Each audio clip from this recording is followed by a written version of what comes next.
Ya estamos en la pantalla del 13 en simultáneo con Tele 13 Radio a esta hora en todas nuestras plataformas con esta edición de Mesa Central en cada mañana de domingo. Comenzamos hoy con un adelanto de la encuesta Pulso Ciudadano que se realizó entre el 28 de marzo y el 1 de abril pasado. Es una encuesta tipo panel que en este caso incluye más de 1.500 entrevistas a nivel nacional con un margen de error de 2,5%.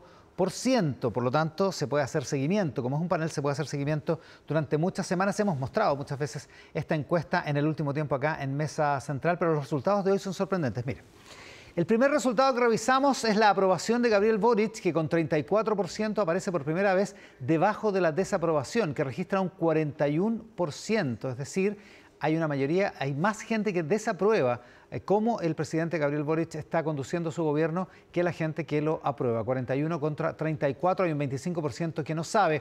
Es una aprobación que además baja 12 puntos porcentuales respecto a la medición anterior.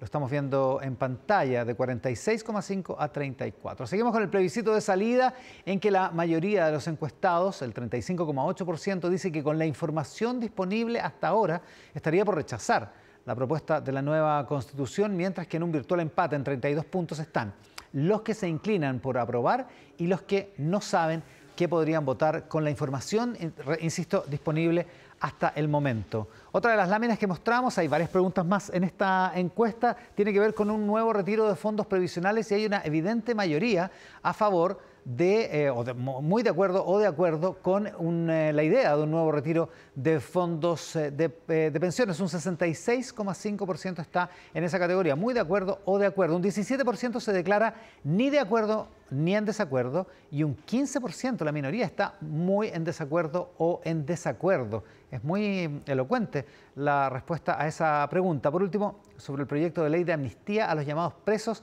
del estallido de 2019, el 45% está en desacuerdo, según el panel Pulso Ciudadano.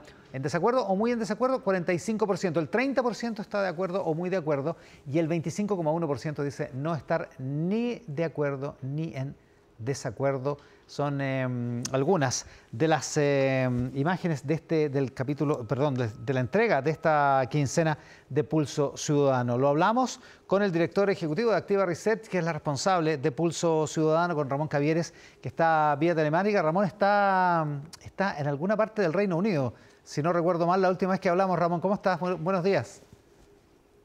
Hola, buenos días, Iván. Estamos en Glasgow, en Escocia, en Reino Unido, trabajando. Sí, a ver, sí, tenemos alguna intermitencia en la comunicación, a ver si lo mejoramos eso, para hablar con Ramón Cavieres, partiendo por, primero, este dato sorprendente de una aprobación del presidente Gabriel Boric que es menor a su aprobación.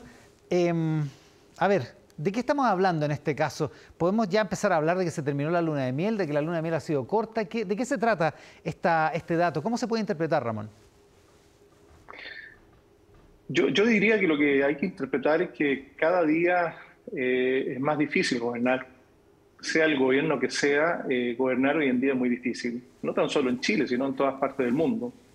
Es un fenómeno que se está planteando, dado la exigencia, la mayor información, la mayor inquietud que tienen los ciudadanos hoy día en el mundo. El tema de redes sociales, todo el elemento de fake news, generan un contexto que le pone mucho más exigencia a los gobiernos. Por lo tanto, ese es el contexto general. Gobernar hoy en día es muy difícil. Segundo, sin lugar a duda que el gobierno tiene un problema hoy en día, que el país tiene un problema que tiene que ver con la seguridad, con el orden público, que impacta definitivamente en ver cómo se acciona y se soluciona este gran problema que tenemos. Adicionalmente está el tema de la convención, que de alguna manera también impacta, incide en el gobierno. La poca confianza que existe en la Convención Constitucional, la mala evaluación, la crítica que existe respecto a lo que se está viendo por parte de la ciudadanía, de alguna manera también incide en la evaluación que se hace frente al gobierno, que está muy alineado en ese tema. Y por último, hay elementos más de corto plazo, más concretos, como el tema de la aprobación del quinto retiro del 10%, donde se ve una disonancia eventualmente sobre los líderes que en algún momento apoyaban este tipo de postura, hoy en día son gobierno y tienen una posición distinta. De alguna manera también eso incide. Y el tema de la ley de amnistía tiene prácticamente un 45, muy cercano al 50% de desaprobación. Y eso de alguna manera también incide en que hoy en día el presidente Boric tiene una mayor desaprobación que aprobación frente al gobierno, frente a su desempeño, perdona. Quiero que volvamos sobre varias de las cosas que dijiste, Ramón, pero antes, el gobierno queda en una posición incómoda porque aparece contra el quinto retiro, además contradiciendo su posición anterior en el gobierno de Sebastián Piñera, y a favor de una ley de amnistía, ambas cosas bien impopulares a juzgar por el resultado, que es como mínimo una situación incómoda para el gobierno. Es una situación incómoda y es una situación que tiene que ver con el gobernar, en definitiva. Una cosa es ser oposición, que es muy difícil, perdón, que es muy fácil en términos de criticar un gobierno o de plantear soluciones, y otra cosa es gobernar, que es totalmente distinto. Y sobre todo cuando no se tiene convicción sobre los temas que se plantean. Es decir, si se tiene la convicción de que el retirar 10% era una buena acción, hoy en día eso no se entiende justamente cuando un gobierno toma la posición contraria. Por lo tanto, hay un tema de convicciones acá que juega en contra sobre el gobierno de Gabriel Boric.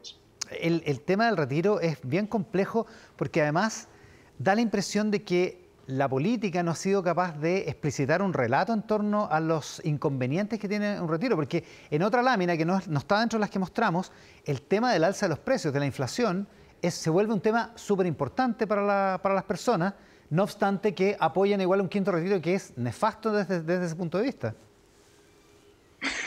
Hay un tema bien importante que acá hay que destacar. Fíjate que en el mismo estudio que nosotros traqueamos, hay que entender que el 80% de la población aproximadamente llega con lo justo a fin de mes y casi el 50% no alcanza a llegar a fin de mes.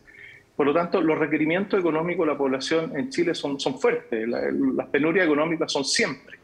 Por lo tanto, la gente entiende que eventualmente hacer un retiro un 10% afecta al tema de las pensiones, que es otro de los grandes problemas. Sin lugar a duda, cuando se abrió esa puerta, se dio esa posibilidad, ya la gente lo adoptó como una opción real. Por lo tanto, no hace ese racional, en definitiva, de la inflación, del impacto, sino hace un racional de la necesidad que tiene en el día a día, en su bolsillo, que no alcanza a llegar a fin de mes.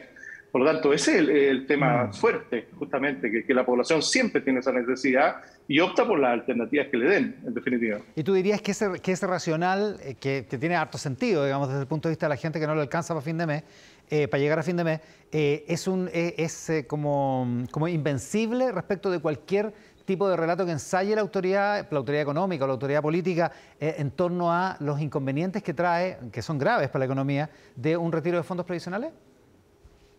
Bueno, la gente no tiene un racional económico tampoco, insisto, la gente tiene una necesidad puntual y ante opciones que le puede dar un gobierno, lo que hacía el gobierno de Sebastián Piñera, los IFE, el aporte que ya no existe, versus opciones de retirar, los va tomando. Y por supuesto, la gente critica también el tema inflacionario. Sin embargo, justamente sus miradas son de corto plazo. No hay una mirada, en definitiva, a una solución económica, porque no lo son, a la situación que se está dando. Estamos con Ramón Cavieres. Ramón, mencionaste el tema de las redes sociales como una cosa importante, como que está creando un cierto clima de opinión el tema de las redes sociales o lo que está pasando en redes sociales en torno al gobierno. En ese sentido, ¿tiene razón el gobierno de prestarle tanta atención a Twitter, por ejemplo? Mira, los usuarios de Twitter no es más allá del 20% de la población. ¿Ya? El mundo de Twitter es un mundo bien acotado. Sin embargo, tiene una resonancia en la élite. Y esa resonancia obviamente tiene un impacto también en los medios. Y eso después se masifica. ¿Ya? Hoy en día el WhatsApp puede ser una masificación total. Por lo tanto, toda la jungla que se da en Twitter es una cosa que actúa negativamente, eventualmente para cualquier gobierno, en términos de las críticas, que es muy fácil criticar. O sea, no hay que desdeñarlo así como así, porque sea solo una fracción de la población. Pero déjame devolverme al tema de la aprobación.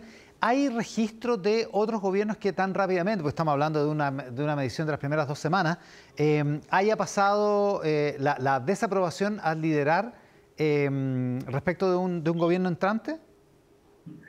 Nosotros medimos hace 3 años, prácticamente 4 años, y no habíamos visto registros de cambios tan fuertes de una quincena a otra. Este es un cambio importante, ¿eh? No hay que olvidarse que la semana que medimos fue justamente la semana donde fue los problemas del día del joven combatiente, por ejemplo, que fue una semana complicada. También la ministra del Interior también tuvo algunos temas, obviamente, que tienen que ver con pedir disculpas por el uso de ciertos conceptos, que también le ponen un elemento de cuestionamiento. Pero el tema de orden público, justamente, es un gran tema. Nosotros medimos cuáles son los problemas que tiene la ciudadanía, que percibe la ciudadanía. El gran problema hoy en día de la ciudadanía es la delincuencia. Después está el tema de la inflación, está el tema de la inmigración y está el tema del narcotráfico. Esos 4 temas, de alguna manera hay 3 que se correlacionan mucho, claro, en definitiva. Y eso pone un clima que se ve semana a semana. Tú lo planteabas hace minutos, ¿no? Que todos los viernes ya hay una situación muy compleja en lo que sea en Plaza Italia, en el barrio Las Tarrias. Pero ver eso semana a semana le pone una situación muy compleja. No existe capacidad de gobernar si no hay orden público. Por lo tanto, con ese problema de orden público, cualquier gobierno va a tener bastantes problemas en niveles de aprobación. Y el sentido común, por decirlo así, es hipersensible a eso. O sea, la gente entiende que no se puede gobernar o que no se puede desarrollar ninguna actividad sin orden público. Es que es lo fundamental, es la función básica que tiene que tener un gobierno. Si no existe control, capacidad de tener un orden básico que tiene que ver con el orden público, es muy difícil tener un relato sobre otros temas.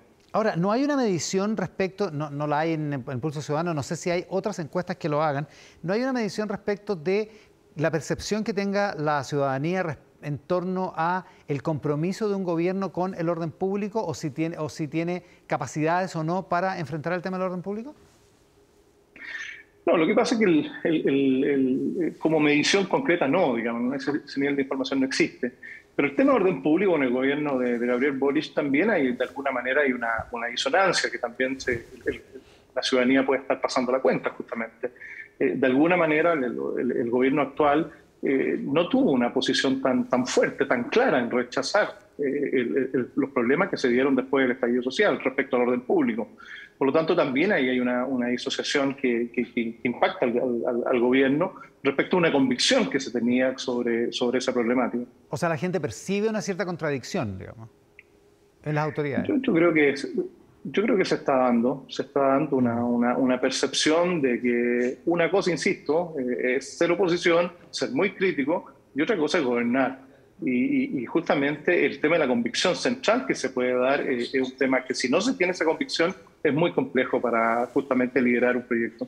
Ramón Cavieres, hay muchos que se preguntan cuál es la utilidad de que las encuestadoras pregunten por apruebo o rechazo en la convención si es que todavía no está lo que vamos a aprobar o rechazar, digamos, que es el texto constitucional. ¿Por qué se hace esa pregunta? Mira, nosotros lo empezamos a hacer hace 2 semanas atrás. No la estamos midiendo desde que partió la convención por razones obvias, no había nada que aprobar y rechazar.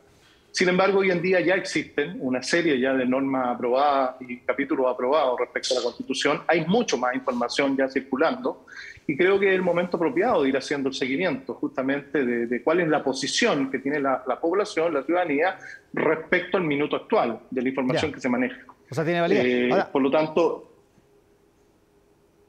Sí, tiene absoluta validez, justamente. Ya, o sea, más allá de lo obvio, ¿qué te dice el resultado de que haya, porque no solo Pulso Ciudadano, hay otra encuesta, se me olvidó cuál es, justo ahora, que también pone el rechazo por sobre el apruebo si es que las cosas son como con la información que está disponible ahora? ¿Qué es lo que te dice ese dato? 35% rechazo.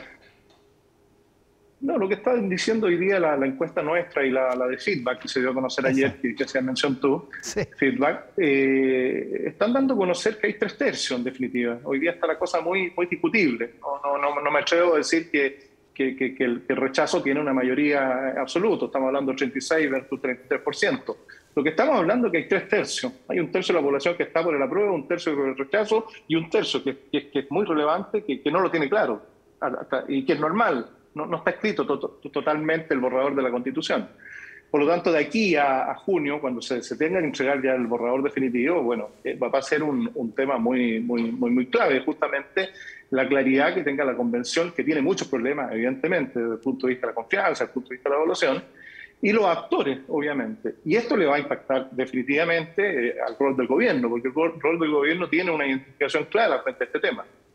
Por lo tanto, hoy día estamos hablando de 3/3, definitivamente. Ahora, una cosa es lo que vaya a ser el texto definitivo y lo que vaya a pasar en el plebiscito, y otra cosa es la convención en sí misma, que como dices tú tiene, Ramón, un problema de confianza, se evidencia en la respuesta de la gente. ¿Tiene tiempo la convención para dar vuelta a esa percepción ciudadana?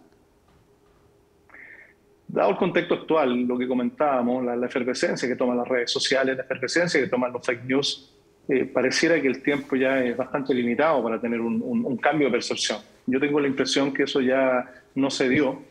Creo que de génesis la convención partió con un problema, en definitiva, la misma puesta en marcha, que no era responsabilidad de ellos.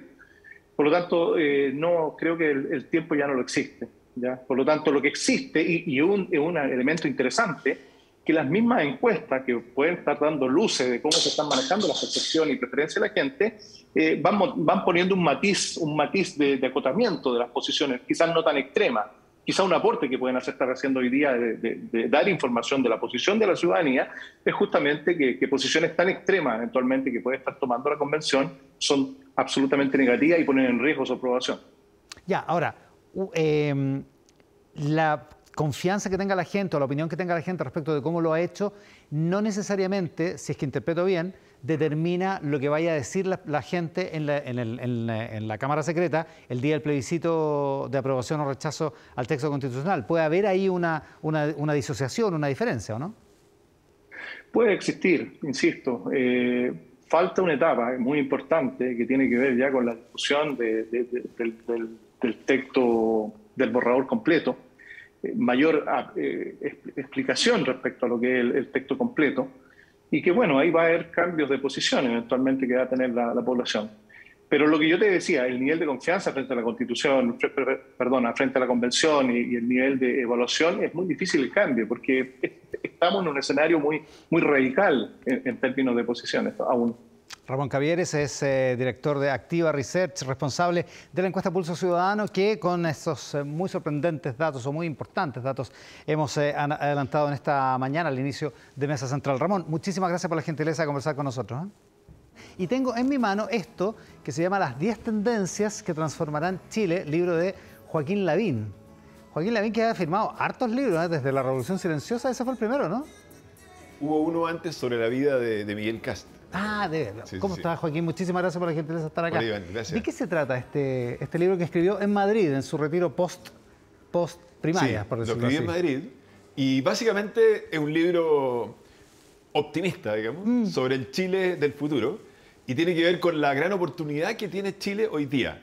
Y lo digo esto porque normalmente cuando volví, digamos, hay mucho como pesimismo, qué va a pasar. La verdad es que si Chile lo hace bien, tiene una oportunidad fantástica, por dos razones, diría yo. Uno, porque el cambio climático. El mundo está luchando contra el cambio climático, contra el calentamiento global, y el país que más le puede ofrecer materiales para luchar contra el cambio climático es Chile. ¿Ya? Porque Chile tiene el cobre, y el cobre es el metal de la electrificación. Los autos eléctricos, por ejemplo, utilizan mucho cobre. Cosas curiosas que a mí me llamaron la atención al hacer el reporteo para el libro. Una casa construida hoy día usa 100 kilos más de cobre que una casa construida 40 años atrás. ¿Ah, sí? Sí, porque tiene mucho más cables, más enchufes, más artefactos, aire acondicionado, casa de país desarrollado, estamos hablando. No, claro. 100 kilos más de cobre. El gran conductor. Entonces, por ejemplo, es un gran conductor de electricidad. Los autos eléctricos, 4 veces más cobre que los autos convencionales, y los autos eléctricos van así, con Tesla, Elon Musk, todo eso. Entonces, Chile tiene cobre, Chile tiene litio, Chile tiene el litio en las baterías, Chile tiene las energías renovables más baratas del mundo, porque el sol en el desierto de Atacama, que está despejado la mayoría de los días del año, cae en 90 grados sobre los paneles solares y provoca la mayor radiación solar del planeta. Por tanto, la energía solar es muy barata, y la energía eólica en la Patagonia, en Magallanes, con los vientos que tiene, también produce una energía eólica muy barata. Y eso hace que otras tecnologías que hasta ahora eran caras, y que son claves para el futuro, como la desalación, o sea, desalar agua de mar, para el consumo humano y para la agricultura, o el hidrógeno verde, por ejemplo, hoy día con el costo de la energía renovable barata pasan a ser tecnologías muy posibles de utilizar hacia el futuro. Claro, Entonces, el hidrógeno verde, que es hidrógeno producido con energía, porque es súper intensivo en energía, pero que esa energía sea renovable, por ejemplo. claro, el hidrógeno verde consiste en separar, a través de la electrólisis, el hidrógeno del oxígeno del agua, claro, pero usando para eso energías verde, renovables. en el fondo, claro. Y la desalación consiste una cosa. ¿sí? La desalación consiste en un tubo, en el mar, digamos, en que con energía tú empujas el agua de mar salada, claro, y si esa contra unas energía es membranas. verde, claro, contra unas membranas. Claro. Y la sal queda a un lado y el agua, por así decirlo, pura, para consumo humano, queda al otro lado. Y para la agricultura, para todo eso ya va a ser una realidad en grande en Chile en los próximos años, pero para eso hay que hacerlo bien. Ahora, este libro parte de una idea contraintuitiva, o tal vez quizás sí contraintuitiva, que es que, y lo dice usted en el libro, mucha gente empezó a escribir cartas diciendo en qué momento se jodió Chile, cómo se jodió Chile, cuándo jodió Chile, y usted dice, no está jodido Chile. ¿En qué momento le asiste esa convicción? ¿En qué momento se da cuenta de que Chile, en vez de estar jodido, tiene una oportunidad?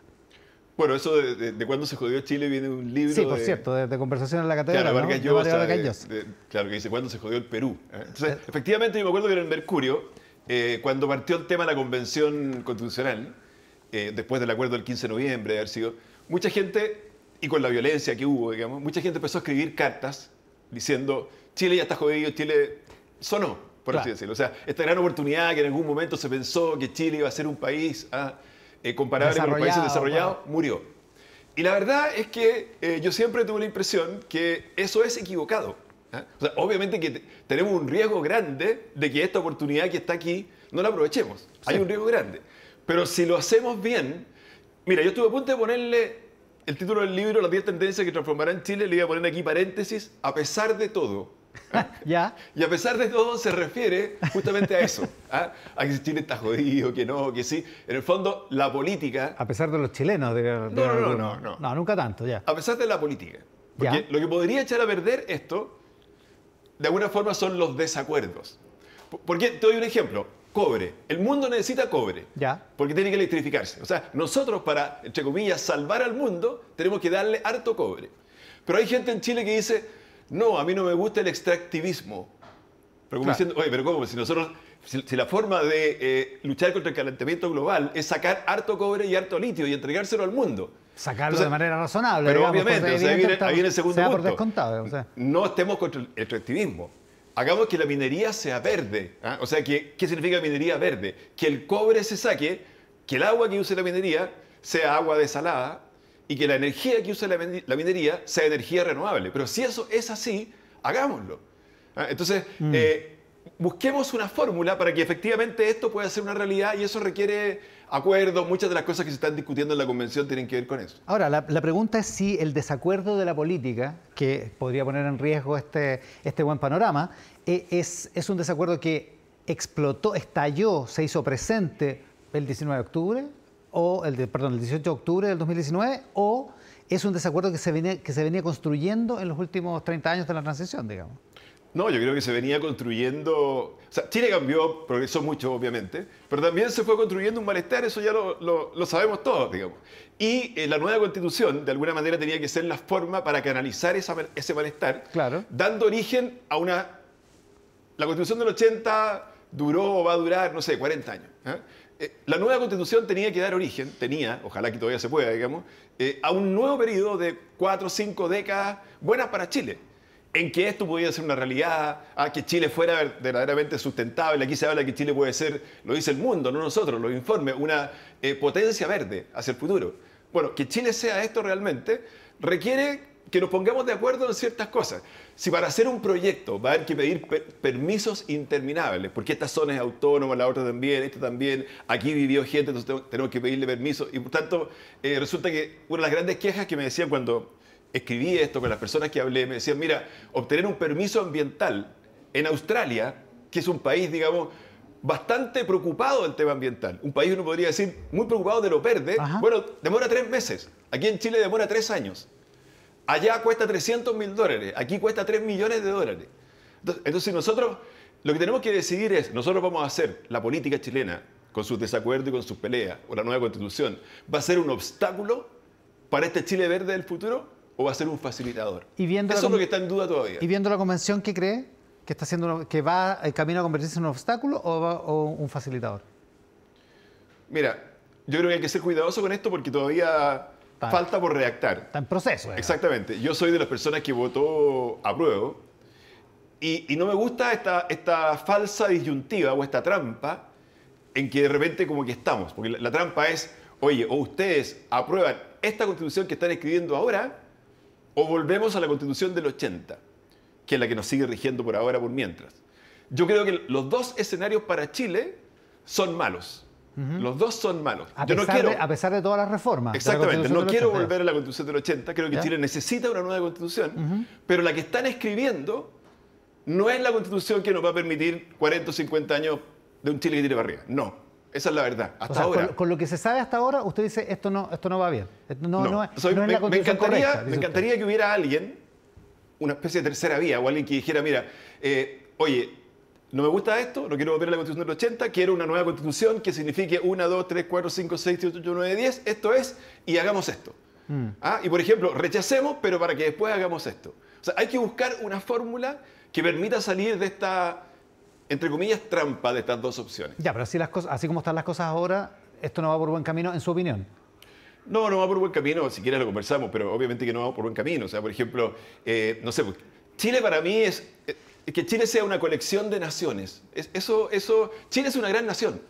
Obviamente que están los pueblos, está el pueblo mapuche, está el pueblo aymara, pero hay una gran nación que es la nación chilena. O sea, usted no lo ha votado nunca. Cuando tú le dices a la gente, me gusta más usar la palabra multicultural, porque eso sí. O sea, cuando la selección de Nueva Zelanda hace el haka, la selección de rugby, tú en el estadio lleno hace el haka, y el haka maorí, ellos se sienten orgullosos de eso. Chile debería sentirse orgulloso también del pueblo mapuche. Y eso tiene que ser así, y está bien eso, poner en valor eso. Pero decir, oye, pero que si tú eres del pueblo mapuche o si tú eres del pueblo aymara, te vamos a juzgar en base a estos criterios. Y en este delito, bueno, si tú eres A, tienes tal pena, si tú eres B, tienes tal otra pena. Esas cosas no. Eliminar el Senado, por ejemplo, es un error.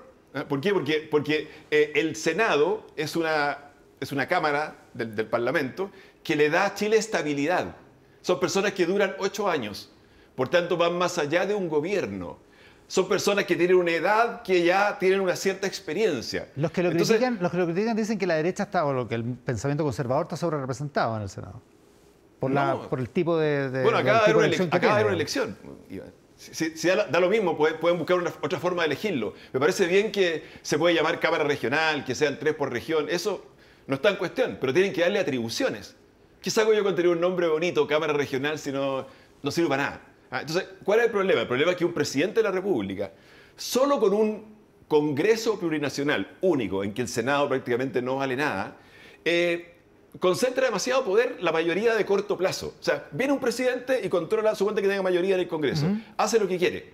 Nombra personas de los tribunales de justicia, viene otro después de los 4 años, cambia todo, echemos para atrás esto, echemos para atrás. Entonces, deja a Chile a merced o de un Rafael Correa o de un Bolsonaro, o de alguien con rasgo autoritario que puede hacer y deshacer en ese periodo. Entonces, a ver, cuando yo voté apruebo, lo que yo pensaba es, bueno, aquí va a haber la casa de todo. Entonces, construyamos algo que nos una. Y yo lo que veo es que, en general, lo que se ha hecho es que vamos restando. No alcancé a ver esa encuesta que ustedes estaban mostrando ahí, pero claro, en la medida que el plebiscito llegue a ser muy peleado, es muy malo para Chile, porque el que pierda va a decir, yo saqué 45%, entonces yo quiero echar abajo la Constitución que ustedes acaban de poner. Y vamos a estar de nuevo entrampados en discutir otra vez sobre el tema. Claro, y lo razonable sería que buscáramos un plebiscito que sea contundente, como fue el de la prueba de rechazo de la nueva Constitución, digamos. Exactamente, pero para eso tú tienes que salir a buscar al otro y decir, o sea, ¿qué me imaginaba yo? Yo estuve en el 78%, hubo un 22% de rechazo. Entonces yo me imaginaba ese 78% buscando al 22%, decirle, vengan, nosotros vamos a estar todos aquí en esta casa nueva que vamos a construir. Pero no, que ahora dentro del 68 digamos, no, a mí tampoco, tú tampoco, bueno, y va quedando la mitad de Chile aquí y la mitad de Chile allá. Eso es malo. Eso, en parte eso ocurre por el resultado electoral que tuvo la derecha en la elección de la convención, que la ha básicamente destinado a la irrelevancia, digamos, ¿no? Sí, en base ocurre por eso, pero está bien, hay gente que dice eso. No, nosotros votábamos mala suerte y punto. Pero claro, el problema es que tú estás construyendo una constitución. Están construyendo algo que quieres que sea duradero. Entonces, ok, ya, pero eso nos va a llevar a lo que está pasando ahora. Un plebiscito de salida que va a ser mucho más peleado que el plebiscito de entrada, que incluso no va a estar seguro quién puede ganar, y que el que pierda va a estar diciendo, todo lo que está pasando en Chile ahora es por culpa de la Constitución de ustedes, la quiero cambiar. Yo quiero algo que sea estable. Y lo que le porque pasa... la manera de aprovechar esto es con orden, con estabilidad. ¿Lo que le pasa a la derecha en la convención es un problema de los demás o es un problema también de la derecha en la convención? No, obviamente que en gran parte fue un problema de la misma derecha. Fue un problema de la misma derecha de... Es que yo no quiero entrar a eso porque ya es historia antigua. Por eso yo estaba convencido que había que votar por el apruebo. O sea, que Chile requería una nueva constitución. Si tú te aferras a algo que ya es de 40 años atrás y que ya no sirve al Chile de hoy día, te va a pasar lo que te pasó. Pero ya, eso ya es historia antigua. Eso ya es agua pasada. No, pero se lo pregunto por los convencionales que fueron electos, por los que están ahí. Porque también se dividieron entre ellos. O sea, de hecho, su propio sector se dividió antes del cambio de gobierno, antes de pasar a ser oposición, ya estaban divididos. Chile Vamos, hay una amenaza de como que no sigue existiendo. Algo pasa con la derecha, o la derecha está enfrentada a un trance similar al que vivió la izquierda cuando se cayó el muro de Berlín. ¿Está en eso la derecha que está que parece tan confundida en algunas cosas? Bueno, yo creo que ese es un análisis bastante más profundo que excede lo que podemos decir aquí, Iván, pero en el fondo creo que yo desde hace tiempo pienso que la centro derecha tenía que abrazar otras banderas. O sea, yo creía que Chile, si hoy me dicen la Constitución va a decir Chile es un Estado social de derechos, yo estoy de acuerdo. Eso es lo que tenía que ser. O sea, lo que tenía que ser es, no era que había que partir de cero, cambiar todo, echar abajo todo, sino que era que Chile se había transformado en un país de clase media, requería reglas distintas y requería, en el fondo, en lo social, una modernización muy grande, porque los servicios sociales que se estaban entregando a los sectores medios y vulnerables no son los que Chile hoy día merece. Y eso requería el cambio constitucional. Y esas ideas que para alguien de derecha en Europa son súper del día a día, digamos, súper normales, ¿eso es ser de derecha hoy? ¿Qué es ser de derecha hoy? No, yo creo que ser de derecha hoy es creer en la libertad, creer en las personas, creer que el Estado lo que tiene que hacer es facilitar la vida de las personas, no obstaculizar y poner freno a la vida de las personas, pero también hay que tomar banderas que son modernas, que son nuevas, que es el respeto a los derechos humanos, que es el ser verde, como está aquí, o sea, el creer de verdad en lo verde, el feminismo, la inclusión. Entonces, esas son banderas que de alguna forma la centroderecha no tomó en su momento y que creo que en el futuro probablemente las va a tomar. ¿Las va a tomar? Yo supongo. ¿El feminismo, por ejemplo? Yo supongo. Supongo que sí, pues eso es el mundo hoy día. Entonces, si tú quieres estar estos 4 meses en España, tú veías la noticia, veías la política, te interioriza lo que pasa en Alemania. Es una de las gracias de estar afuera, digamos que todo se mira con distancia. Mirar con más distancia, claro. Y ves todo eso. Y todo eso es el mundo de hoy día. Entonces, si tú me dices, oye, hoy día resulta que nosotros tenemos que ser verdes y la economía tiene que ser verde y una condición para la minería es que tiene que transformarse en verde, obvio que sí. Hace 10 años atrás a lo mejor nadie en la derecha decía esto. Pero hoy día tiene que decirlo y con mucha fuerza. Ya, lo que pasa es que con toda esa discusión, con todo lo que usted está planteando en este libro, en fin, todo eso, la verdad es que la derecha esté discutiendo si el senador Osandón tiene que ser o no presidente del Senado es unanimidad versus todos estos otros desafíos y lo que significa el desafío de construir una alternativa de derecha para el futuro. En ese sentido, ¿cómo se está comportando, cómo ve usted que se está comportando la coalición que antes estaba en el gobierno y que ahora está en la oposición? Mira, yo no quiero entrar mucho a la discusión de hoy día, Iván, porque lo que pasa es que estoy haciendo un trabajo para el BID, el Banco Interamericano de Desarrollo. Y tiene alguna... Claro, y ahí tú firmas un código de ética en que mientras estás en esa condición de funcionario, tú no puedes entrar a participar así directamente en la política, por ejemplo, ser candidato, qué sé yo. Y las opiniones tienen que ser muy, muy cuidadosas. Ya, pero entonces, siendo cuidadoso, ¿cómo ve a su ex coalición? No estoy metido, vengo de afuera. ¿Es su coalición todavía o su ex coalición? Vengo de afuera, es mi coalición, vengo de afuera, pero quiero decir que, por supuesto, que me imagino que está en un proceso de... la palabra reflexión se usa mucho, pero y a veces pues se hace poco, pero sí. de repensarse hacia el futuro. Entonces, cuando yo te hablo de una centro derecha que tome banderas como los derechos humanos, lo verde, el feminismo, la inclusión, bueno, eso tiene que estar. Entonces, me imagino que está viviendo un proceso parecido a lo que ocurrió con la centroizquierda y el Frente Amplio, parecido también en este otro sector, y teniendo en cuenta además que hay un cambio generacional muy grande. O sea, en el fondo aquí Chile está hoy día manejado, entregado fue electo un presidente que es el más joven de la historia de Chile, un gobierno de jóvenes, y en los partidos tienen que aflorar también esas nuevas generaciones. Personas como yo estamos para decir cosas, pensar cosas, pero no para estar en la política directamente, creo. No, por cierto, y no quiero meterlo en la de política directamente, menos aún con la restricción que tiene por su trabajo con el Banco Interamericano de Desarrollo. Pero sí es interesante saber, con su experiencia, por ejemplo, cómo ha visto al gobierno en estas 2 o 3 semanas. Yo creo que hay una preocupación bien importante, Iván, y que probablemente se refleja en las encuestas que ustedes dieron a conocer recién, y que tiene que ver con la violencia. Esto le habría tocado a cualquiera. Por eso yo no quiero juzgar a un gobierno por 3 semanas o por 2 semanas. Creo que no corresponde, es absurdo, no es así. Y menos en mi condición de no querer entrar tan directamente. Pero sí me preocupa el tema del orden. Porque sin orden, finalmente no hay nada. Entonces yo me imagino que las encuestas de esta semana, que mostraron este cambio, Sí. Gran parte tiene que ver, por ejemplo, con esa turba que entró a un 5.º piso en un departamento en la Alameda. Sí, de hecho el trabajo de campo fue, o sea, el trabajo de encuesta fue precisamente esa semana. Porque eso es algo muy brutal, usando esa palabra, muy brutal. O sea, que tú estás en tu casa, independientemente que a lo mejor de arriba hiciste gestos, puede ser, no lo sé, hay que ver el cuadro completo, pero da lo mismo eso, pero tú no puedes tomar justicia por tu propia mano. Entonces, que suba una turba, te tire todo para abajo, te rompa la puerta, te baje, te arranque el pelo. O sea, eso... Yo creo que fue una cosa muy fuerte. Obviamente, alguien siempre me va a decir, oiga, pero y la Araucanía y todo lo que está pasando allá, por supuesto gravísimo, y que 40 encapuchados quemen 16 casas. Entonces, en el fondo, tenemos que llegar a un acuerdo de que la violencia no. Y eso significa respaldar a Carabineros y respaldar el uso legítimo de la fuerza cuando corresponda. O sea, las democracias funcionan cuando el uso legítimo de la fuerza está en las instituciones que deben tenerla y no la ejerce otros. Ahora, y la ejercen de acuerdo obviamente a la Constitución y las leyes. Por supuesto.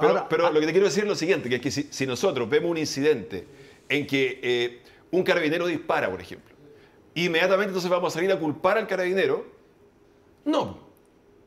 Primero porque hay presunción de inocencia, segundo porque ellos tienen el uso legítimo de la fuerza y tercero porque hay que ver el cuadro completo. Y cuando uno ve el cuadro completo, dice, en realidad, pucha, no le quedó otra. Tuvo que disparar porque estaba su vida en riesgo. Entonces, ese punto del orden, ojalá que el nuevo gobierno lo entienda bien. Ya. Porque si eso no funciona, nada va a funcionar. Pero algo nos debe pasar, le pregunto Joaquín, porque el gobierno actúa, usted menciona el incidente del carabinero, la primera reacción que tuvo el gobierno, de la cual después tuvo que desdecirse, digamos, pero ya, le cuesta al gobierno respaldar a Carabineros y hay buenas razones probablemente en la izquierda para tener esa desconfianza, pero el gobierno anterior, que era de derecha, tampoco respaldó el uso legítimo de la fuerza realmente en los últimos 2 años. Entonces algo nos está pasando como país, que es lo que impide finalmente resolver el tema, por ejemplo, de los bienes en la Plaza Baqueano. Yo creo que eso es cierto. Por eso dije al comienzo que creo que esto le habría pasado a cualquier gobierno. Porque ahora, claro, tenemos esa imagen de entrar, que no había pasado hasta ahora, de entrar a un departamento. Sí, pero todos los viernes y todo lo que estaba pasando y las agresiones a la fuente, ya no se llama fuente alemana, ¿no? Se llama la antigua fuente. La antigua fuente. Lo que era la fuente alemana. Exactamente. Bueno, eso lo veíamos todos los viernes. Sí. Entonces, este no es un problema solo de este gobierno. Este es un problema que venía de antes, que le habría tocado a cualquier gobierno, pero que requiere que todos los que hoy día están, por así decirlo, en cargos de poder, Congreso, Poder Ejecutivo, digan, oye, ¿sabe qué más? Vamos a tener que respaldar a Carabineros, vamos a tener que respaldar el uso legítimo de la fuerza cuando corresponda, porque esto no puede seguir así. Porque los países que son desordenados, oye, esto vale para un curso al colegio, vale para, no sé, para un equipo de fútbol, vale para todo. Cuando hay ese nivel de desorden, no funciona. Oye, una cosa del libro, una cosa muy corta. ¿Ya? Por ejemplo, el hidrógeno verde. El hidrógeno verde, porque ustedes sepan, una planta mediana que produzca hidrógeno verde en Magallanes, como ya se está instalando una, la persona que decida hacer esa inversión tiene que poner hoy día 4.500 millones de dólares. Y lo va a recuperar en 20 o 30 años.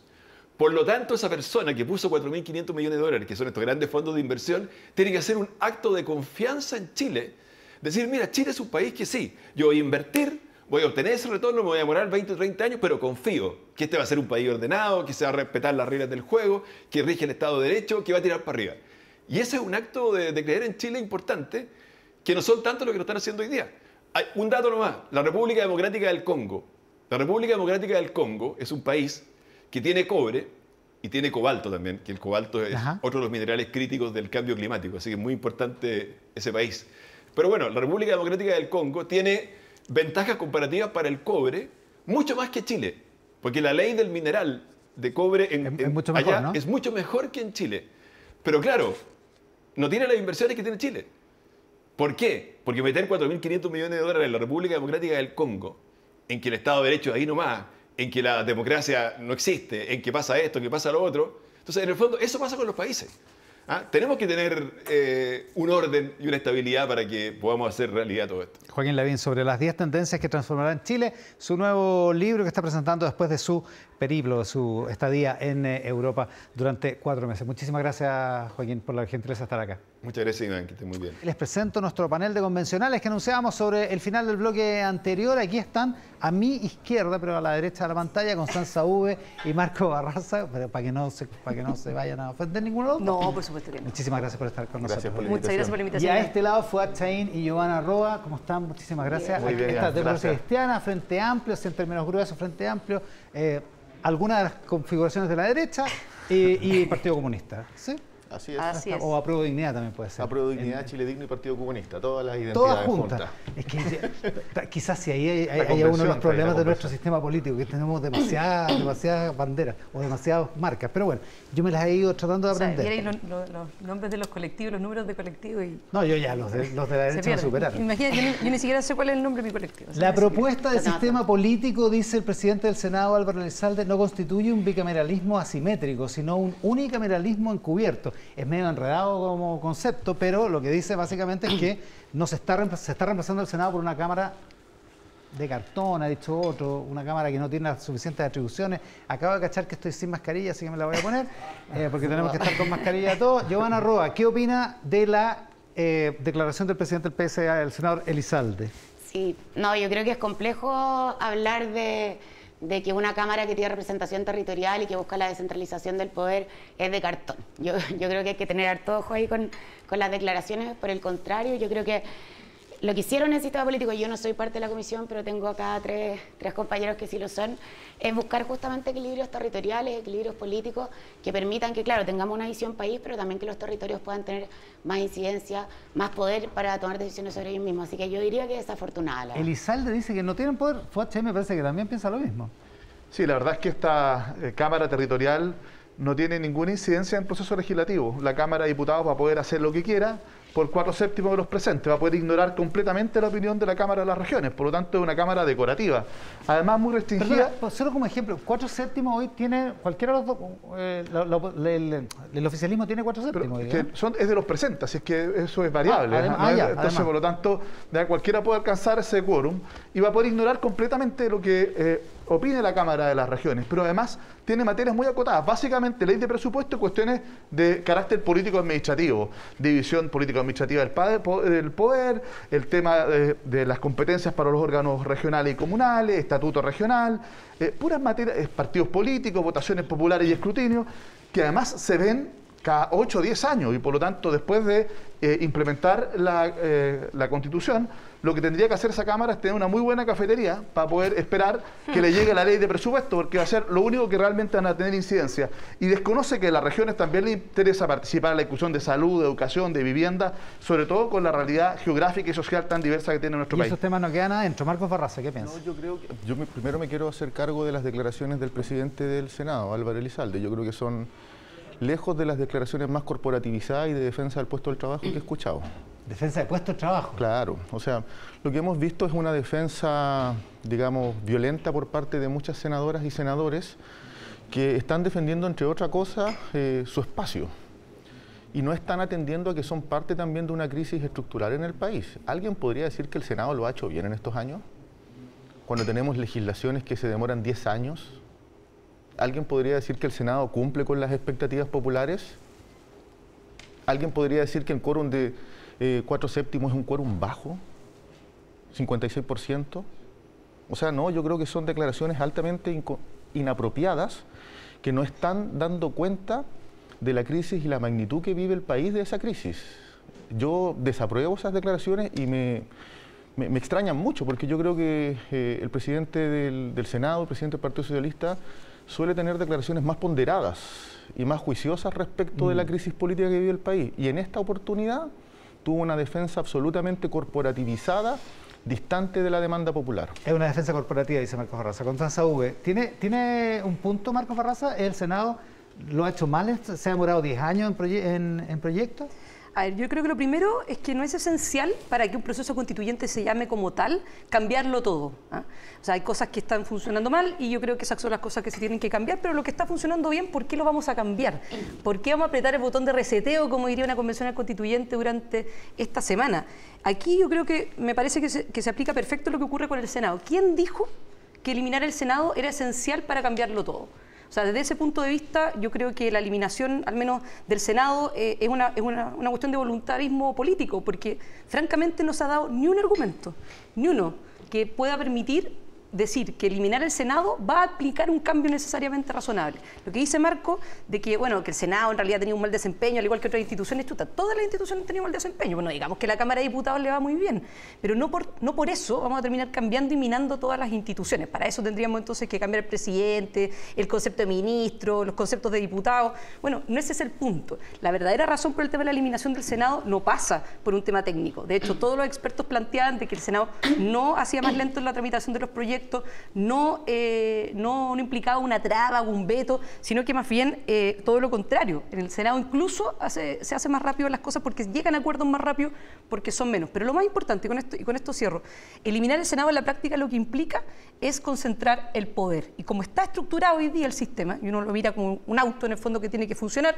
para eso tiene que tener motor, tiene que tener radiador y una serie de otras cosas, tú necesitas tener un sistema que desconcentre el poder. Y lo que está haciendo el sistema que hoy día se está aprobando es concentrarlo. Y eso obviamente te genera un riesgo de totalitarismo, tiranía y dictadura. Marcos Barraza está viendo la palabra, lleva una rueda también, fue también. Marcos. Sí, no, mira, yo bien sencillo. No creo que se justifique ni se explique la existencia de una cámara revisora respecto de otra cámara. Y el Senado lo que cumple es el carácter de revisar. No es necesario. No es necesario. De manera espejo lo que hace la Cámara de Diputados. Progresivamente se le fueron adosando atribuciones que en los hechos tenemos una doble legislación. Yo entiendo los pesos y los contrapesos, pero los entiendo respecto del Ejecutivo y el Legislativo, no al interior del mismo Poder Legislativo. En segundo lugar, creo que en los hechos el Senado no representa a las regiones. Nadie podría decir que las senadoras y senadores son, digamos, depositarios de la voluntad regional. Y lo que hace la Cámara de las Regiones es precisamente establecer aquellas materias que permitan abordar desde los territorios las transformaciones, porque, ojo, pero que el debate... Dice Chaín que tiene que tener una muy buena cafetería porque no van a hacer nada. Sí, lo que pasa es que a Fadel le gusta tomar mucho café. Entonces, probablemente él requiere harto café, pero creo que no hay que desnostar la Cámara de las Regiones. O sea, ¿que tiene atribuciones? O sea, tiene atribuciones, pero además algo bien importante, tiene un listado bien importante de atribuciones, incluso... Además de las materias propias de la legislación regional como división político-administrativa, ley de presupuestos de la nación, tiene ley de partidos políticos, sistema electoral, contraloría, o sea, tiene un listado bien, digamos, robusto de atribuciones que son consistentes con un bicameralismo asimétrico, porque lo que no requerimos es tener dos cámaras que hagan lo mismo. Que sean simétricas, fue Chaín, que le gusta el café. Digamos. Nadie ha defendido las cámaras de espejo acá, primero. Yo creo que eso es una ilusión. Pero sí que la Cámara de las Regiones, porque lo que ocurre es que se establece como principio en la Constitución en materia electoral la proporcionalidad. Eso va a significar que la Cámara de Diputados van a quedar mucho más representadas hoy día los grandes centros urbanos, la región metropolitana, la quinta región, parte de la región del Biobío, y todo el resto va a quedar menos representado proporcionalmente de lo que está hoy día. Eso va a significar que las regiones, sobre todo aquellas apartadas, menos densamente pobladas, ¿no es cierto?, y habitualmente que son las más postergadas, van a quedar con menos representación en el poder político, van a quedar debilitadas. Y por eso es que esta Cámara de las Regiones, que establecía un mecanismo de corrección, igual número de representantes por región, sin importar su tamaño ni su número de habitantes, le daba el poder a las regiones también con mayores exigencias de arraigo de sus representantes. Y a los habitantes de esas regiones, por Dios que le importa la salud, la educación, no le importa tanto el tema de la Contraloría, digamos, los partidos políticos, le importa discutir los temas que le afectan. Y ahí están súper subrepresentados. Y además, cuando opina la Cámara Territorial, 4/7 de la Cámara de Diputados pueden decir, me da lo mismo, yo insisto con mi proyecto. Eso es debilitar la participación política de las regiones en el debate nacional. Que no es una mayoría suficiente porque Marco Barraza dice que es harto. No, en absoluto. Lo que yo creo es que nosotros digamos, no puede torcer la voluntad de las regiones para insistir con su proyecto. Pero además, lo más importante, esto en la práctica lo que hace es que permea nuestra democracia para el virus, la hace permeable al virus del autoritarismo. ¿Por qué? Porque es cierto que la actual Constitución tiene muchos cerrojos a la participación. Quórum supramayoritario, doble cámara espejo, tribunal constitucional con una facultad revisora, digamos, ex ante, de control preventivo de constitucionalidad. Pero resulta, antes tenía binominal y senadores designados también, pero hoy día le estamos abriendo la puerta. Si una persona llega a la presidencia de la República y se hace del Congreso, además con partidos políticos débiles, porque se dinamita el sistema de partidos aún más, y gana por un voto, logra conquistar una mayoría de un voto en la Cámara de Diputados, porque prácticamente todas las leyes van a ser de mayoría simple, va a poder hacer lo que quiera, sin contrapeso, sin revisión. Y así es como todos los dictadorcillos, los autoritarios de América Latina, pero también de Europa, es como se han hecho del poder.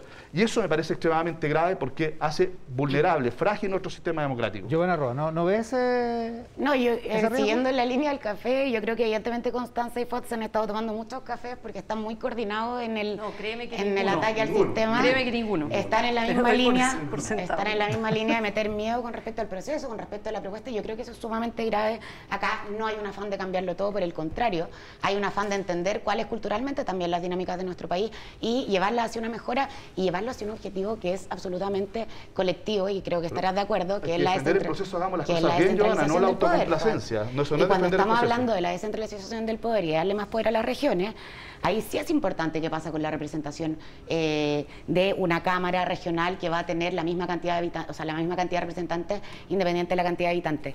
Están menospreciando la figura y yo creo que eso es muy complejo, porque a priori le están diciendo que no va a tener potestad, y con esto termino, cuando tenemos un Senado que evidentemente no funciona, y esto no es cambiarlo todo. Estamos hablando de una institución que solo burocratiza, que viene a vetar en el fondo o aceptar lo que está haciendo por meses la tramitación de otra cámara. Entonces, yo les pido que seamos un poquito más claros y más sinceros con cómo funciona el sistema, porque es la única forma de que la gente en la casa también pueda formarse una opinión que sea en base a información concreta. Cortito, Fer. Sí, ninguna propuesta mantenía el Senado como está. Si un tema de velocidad, pongámosle plazo a la revisión.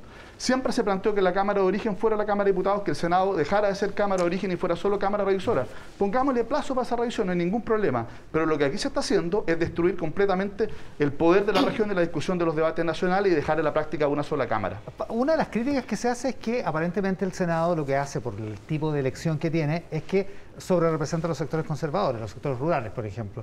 Y que esa es una de las, que eso incide en su composición y que por lo tanto no tiene sentido tenerla si es que va a de alguna manera modificar el juego de mayorías y minorías, digamos. Sí, mira, en síntesis, el tema de por qué el Senado es importante tiene que ver con que las regiones puedan participar de las decisiones nacionales. ¿Qué sacas con tener una Cámara Territorial o de las regiones o como se llame, si la práctica no puede participar de las decisiones nacionales, como sería, por ejemplo, una reforma a la salud o una reforma a las pensiones, que todavía nadie le ha puesto el cascabel al gato? Es el problema de las atribuciones. Respecto a eso, sí, pero que es importante tener eso claro.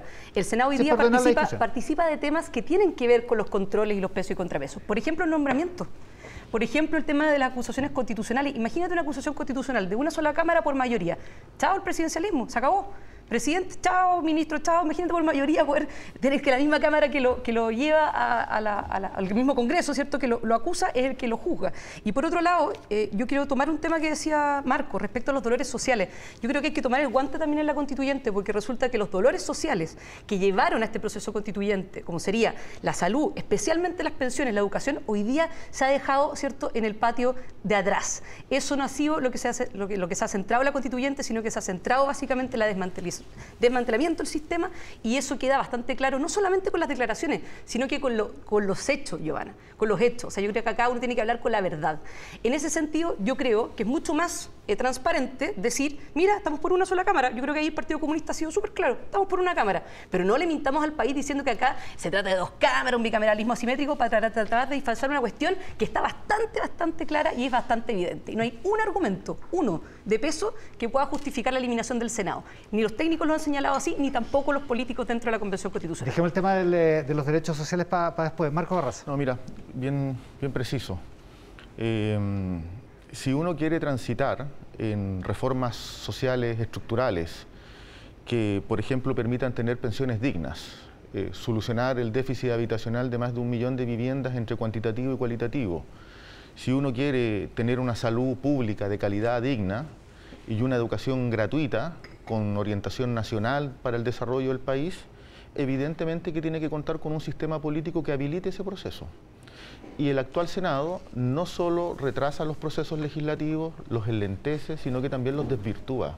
O sea, abundan demasiado los ejemplos de legislaciones que de la Cámara de Diputados y de diputadas son desvirtuadas en el Senado. El Senado, por definición, es una entidad elitista. Y lo que buscamos es precisamente tener una Cámara de las regiones, porque las élites y las burocracias no son naturales, se van construyendo. Lo que necesitamos es que la Cámara de las regiones tenga un conector directo con las asambleas regionales en las respectivas regiones. ¿Superamos el debate de tener 16 congresos distintos? Sí, afortunadamente. Pero requerimos también de que los territorios tengan conexión directa con la legislación que está cursando en esta Cámara de las Regiones. Y el Senado no cumple con ese propósito. O sea, es bien corporativo lo que ha hecho el Senado, si el Senado gastó plata en invitar a la Comisión de Venecia para defenderse a sí mismo. O sea, es bien impresentable. Sí, pero ¿cuál es, y es bien impresentable que haya... Que el Senado no estaría de acuerdo con la orientación de los cambios que se requieren. Porque si no, lo que estamos hablando es de crear una institucionalidad para un determinado tipo de ideas. No para un determinado tipo de ideas, para el debate pluralista, porque la Cámara de las Regiones va a representar por igual a todas las regiones.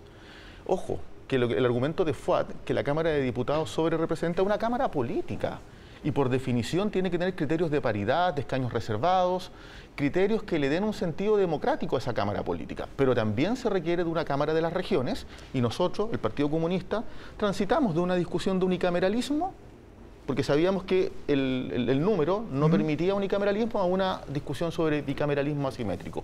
Y creo que la propuesta que emerge transversalmente, sin la participación de la democracia cristiana, que fueron los que se retiraron, es una buena propuesta que da respuesta a las urgencias del país. Pero no es bicameralismo si no está anclado en la misma institución. Por eso seamos súper claros con eso. Si no está la misma institución, imagínate que ni siquiera se eligen al mismo momento. Se elige junto con las comunas y con las regiones. Entonces no es una segunda cámara, digamos las cosas como son. Es un unicameralismo.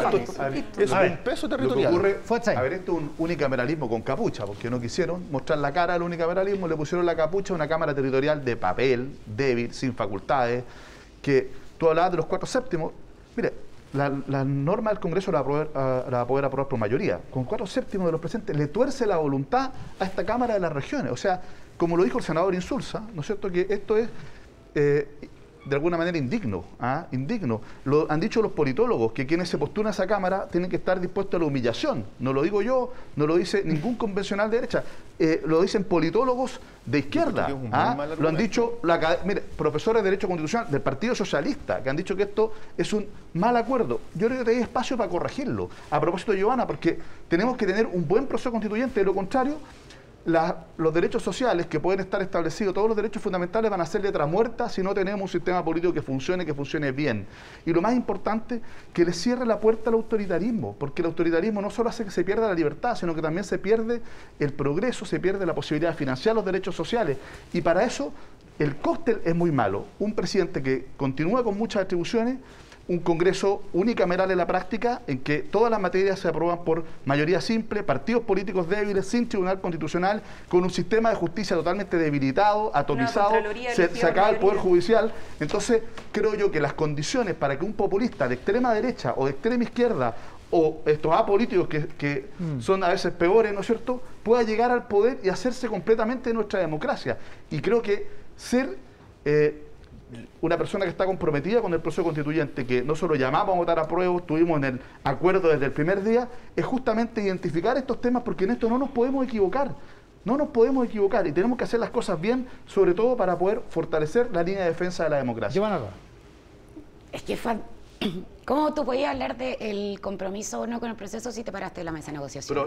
O sea, convengamos. Si es que tú tienes diferencias. Conversaciones, Giovanna, pero una mesa que iba, cuando yo estuve 2 días en la mesa, y cuando, en definitiva, lo que nos dicen es, vamos para allá y vamos al precipicio, yo lo que dije, bueno, en estas condiciones no estoy disponible. No me parecía honesto quedarme hasta el final sabiendo que no iba a estar de acuerdo con la orientación que tenía. Pero por favor, uno no se sienta a una mesa solo si es que está de acuerdo con las conversaciones y reflexiones que se dan ahí. Uno se sienta a una mesa justamente a construir democráticamente, mediante el diálogo, un espacio de acuerdo. Sí, entonces, estuve 2 días ahí, y cuando planteó un tema y se negaron siquiera a discutirlo, entonces no tenía sentido. Pararse una mesa y después hablar de quién tiene compromiso o no tiene compromiso con el proceso constituyente, a mí me parece que, y con mucho cariño, me parece que es descarado. Ahora, lamento que la conversación que estemos dando acá es una conversación que se está dando en un tono como si estuviéramos peleando, cuando en verdad lo que estamos haciendo es tratando de construir efectivamente un sistema político que responda a las necesidades, a los anhelos, a las exigencias que nos hizo también la ciudadanía. Nosotros no estamos acá porque todo el sistema CONI estaba bien. Si estuviéramos celebrando como es el sistema actual, no estaríamos haciendo una nueva constitución. De acuerdo, y en ese sentido, es la solución. Y en ese sentido, creo que defender una institución como el Senado, teniendo ustedes mismos, compañeros y compañeras que están en el Senado, y que esto les va a permitir estar 8 años más con un sueldo maravilloso, con un montón de regalías que no cuenta ni un otro chileno o chilena. O sea, a mí me parece que, como decía Marco antes, una defensa corporativa que es muy compleja. Yo los invito a que se abran a escribir una constitución que dé sistemas nuevos a este país. Escribir una constitución que, por ejemplo, priorice la descentralización. O sea, teniendo el sistema que tenemos hoy día, es un sistema sumamente centralizado. Y yo me pregunto si ustedes, ¿por qué está tan dispuestos a seguir manteniendo el poder centralizado? Eso es absolutamente, eso sí que es humillante para las regiones. Constanza, ¿quién ha estado en eso? Déjeme tomar dos puntos. Uno, tomar el guante de lo que dice Giovanna. Nosotros, de hecho, Giovanna, fuimos los primeros que planteamos una descentralización efectiva.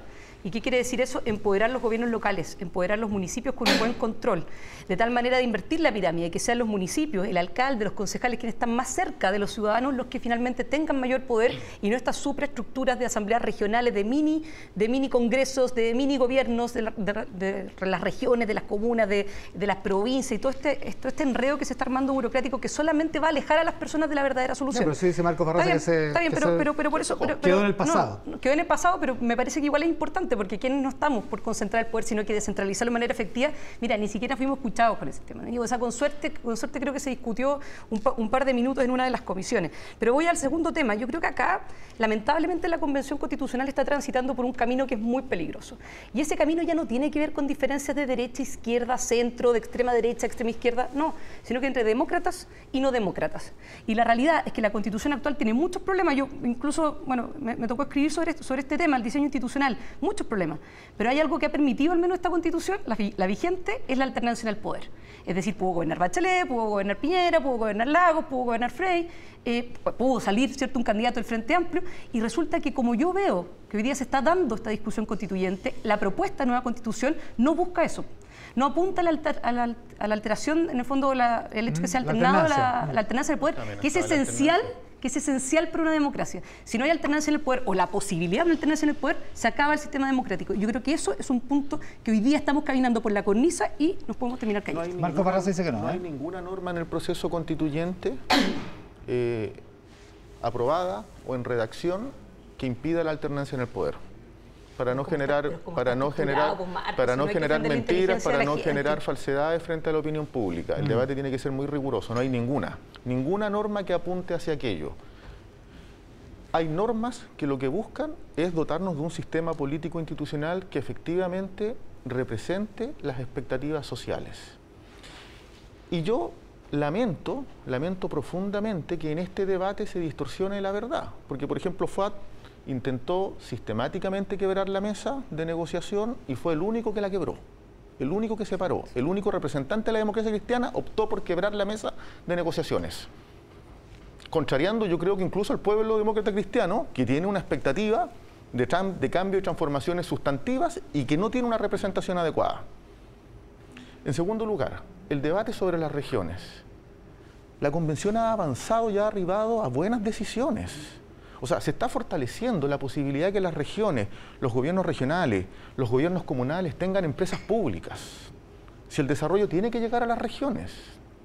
Despejamos el debate que no necesitamos 16 congresos, que es malo. Lo que necesitamos son gobiernos regionales con capacidades de inversión pública, de desarrollo, de desconcentración, no solo descentralización. En un mix que posibilite que la Cámara de las Regiones tenga representación real de las regiones, que hoy día no la tiene. Si las palabras del senador Insulza son, digamos, un insulto a las regiones, pues. O sea, él desprecia una futura institucionalidad porque no se siente cómodo él. Eso es muy grave. Ya, nos vamos a ir al corte, pero fue Chaín, que fue aludido antes de que nos vayamos. yo no voy a ser cómplice de un espacio en que claramente se están generando las condiciones para que en 8 años más se termine la democracia. Y yo creo que no podía seguir en una mesa en que el poder absoluto del ala más izquierda de la convención se imponía, ni siquiera permitían que los temas se discutieran.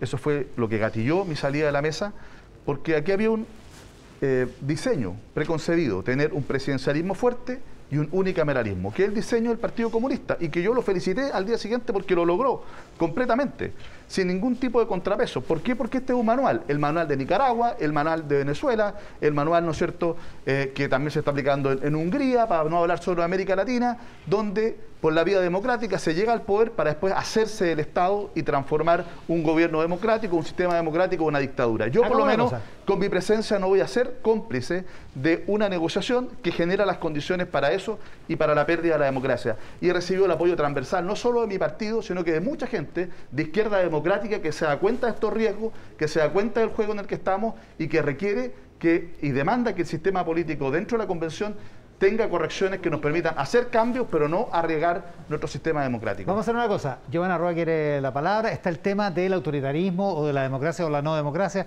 como dice Constanza Uve. Está el tema de la fake news que plantea Marcos Farraza. Vamos a hacer una pausa y volvemos. De inmediato, Marcos Farraza, Constanza Uve, Fuad Chahine y Giovanna Roa debaten esta mañana acá en Mesa Central. Les quiero mostrar una lámina de la encuesta Panel Ciudadano que mostramos, Pulso Ciudadano que mostramos esta mañana sobre el plebiscito de salida de la nueva Constitución. Lo conversamos con Ramón Cavieres, que es el director de Activa Research, que es la responsable de esta encuesta.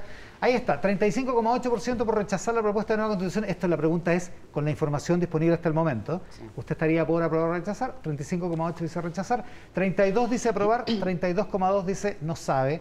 Según Ramón Cavieres, hay una influencia importante en esta respuesta de el prestigio de la convención, de lo que la gente está opinando respecto de la convención.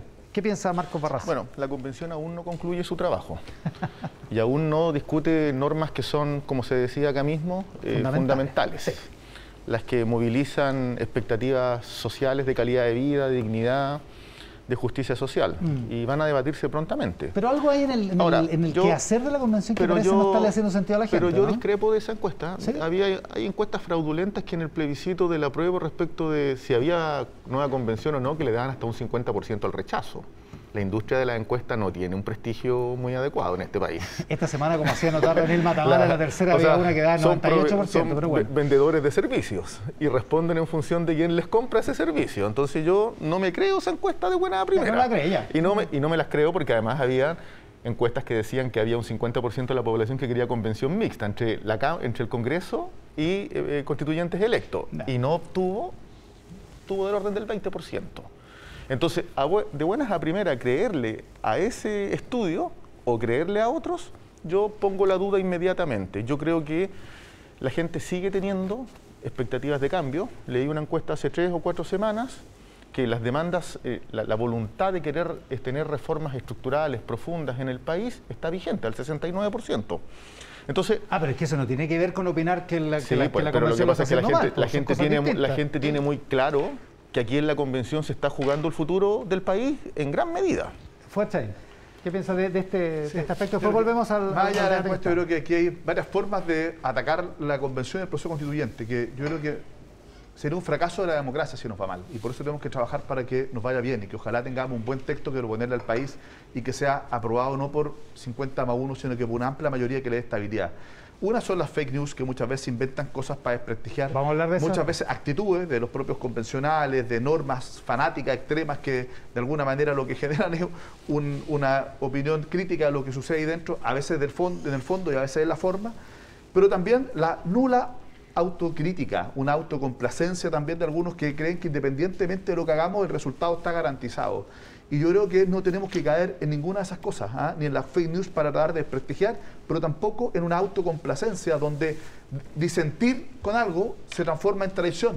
En que uno cuando pone una luz de alerta respecto a una norma que puede tener consecuencias negativas para el país, entonces te ponen en una piñata. No, yo creo que ninguna de esas cosas puede ocurrir, lo pongo como símbolo, no, pero lo digo en sentido figurado en general, porque te atacan por las redes sociales, lo digo a propósito, yo creo que ninguna de esas cosas ¿ya? Son el camino, sino que tenemos que entender que cuando uno tiene un punto de vista y levanta una luz de alerta, bueno, conversémosla. Por ejemplo, el sistema político, yo creo que se requiere que en particular vuelva a una nueva mirada a la Comisión. Tenemos la oportunidad todavía de mejorar el sistema político, tenemos la posibilidad de ofrecerle algo que funcione al país, no la desperdiciemos. Giovanna Roa, que está viendo la palabra hace rato.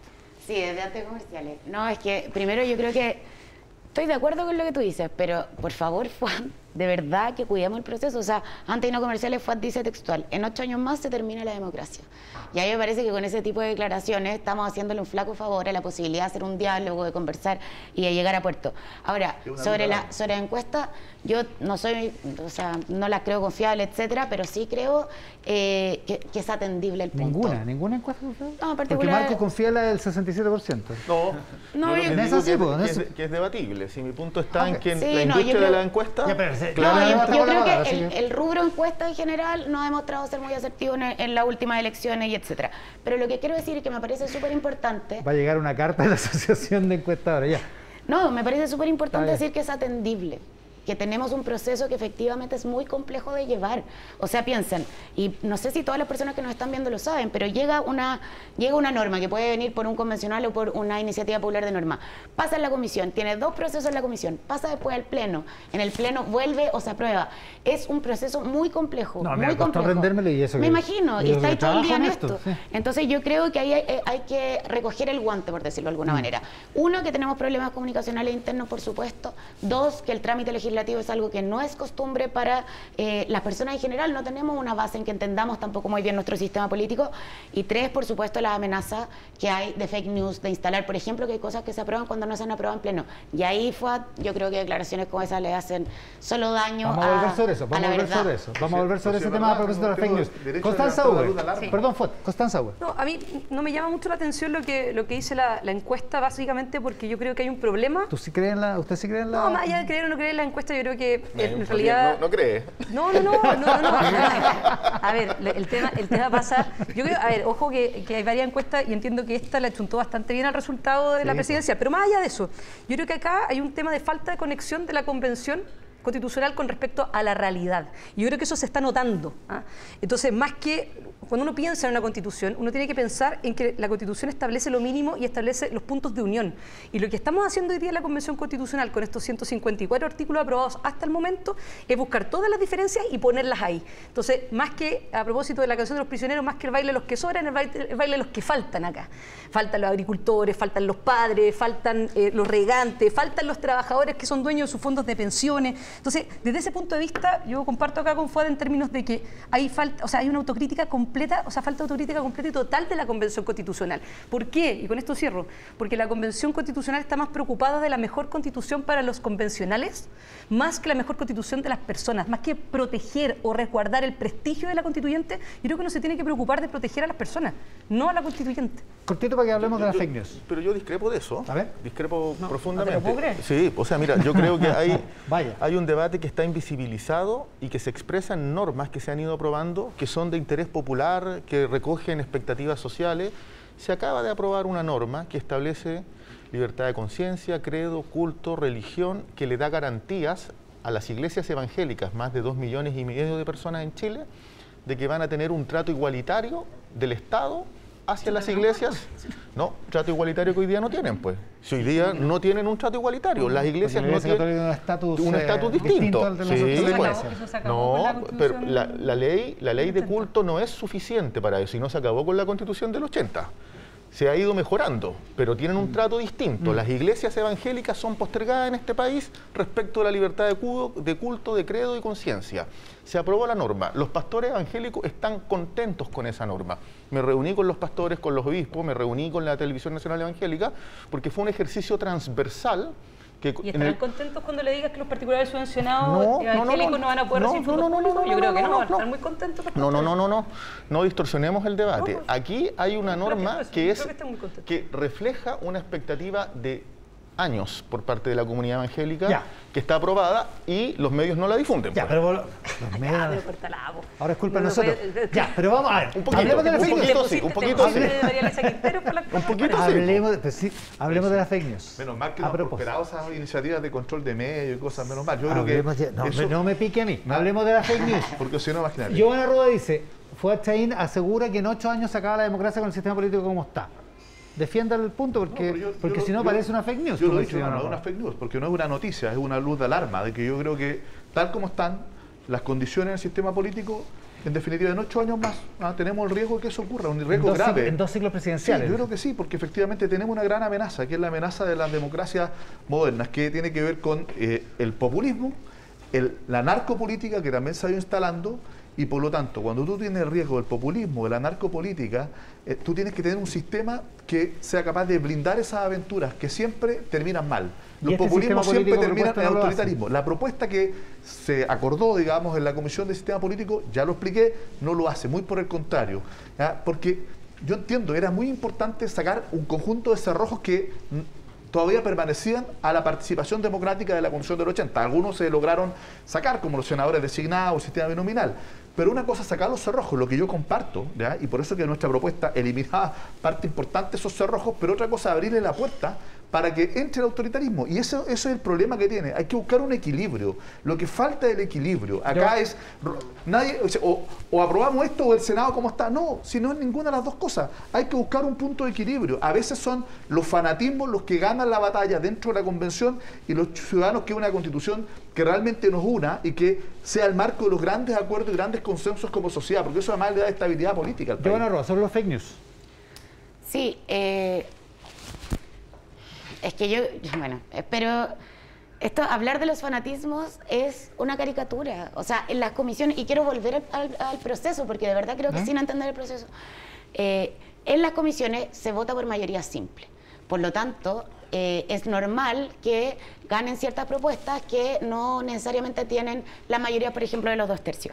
En el Pleno, el Pleno ha sido sumamente ponderado.